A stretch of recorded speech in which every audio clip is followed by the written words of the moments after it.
Donc, un grand exercice qui... Christine Fréchette devait normalement présenter un plan en immigration pour les 4 prochaines années au Québec.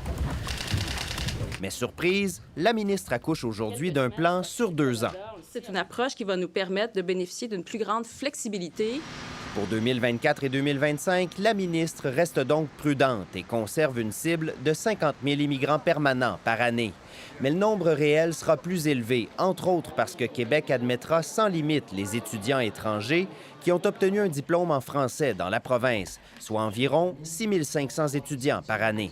Ce sont à peu près les immigrants parfaits pour l'intégration au Québec. À 56 500 admissions, Québec se retrouve donc à mi-chemin entre ces 2 scénarios de départ. Un compromis qui déçoit compte tenu de la pénurie de main-d'œuvre. Ça fait depuis 2016 que, selon nos évaluations, on aurait dû être à 60 000.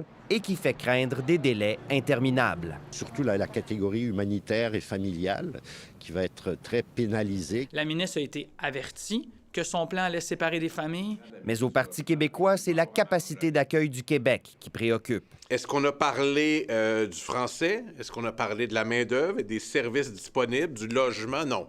François Legault s'inscrit en faux, car dans son plan, il ajoute une mesure jamais vue auparavant. Il y a des immigrants temporaires qui sont là pour 5 ans, 10 ans, 15 ans. Bien, ils ne pourront plus rester plus que 3 ans sans avoir réussi un test. Lors du renouvellement de leur permis, les travailleurs étrangers temporaires devront démontrer une connaissance minimale du français à l'oral. Seuls les travailleurs agricoles seront exemptés dans un souci de ne pas nuire à la production alimentaire du Québec. Il faut tout mettre en place pour accompagner les entreprises qui veulent faire de la francisation. Mais François Legault n'a droit de regard que sur une partie des travailleurs étrangers temporaires. Les autres relèvent d'Ottawa. C'est pourquoi il demande à Justin Trudeau de collaborer pour que l'exigence liée aux Français soit appliquée au plus grand nombre possible. Ici Alexandre Duval, Radio-Canada, Québec.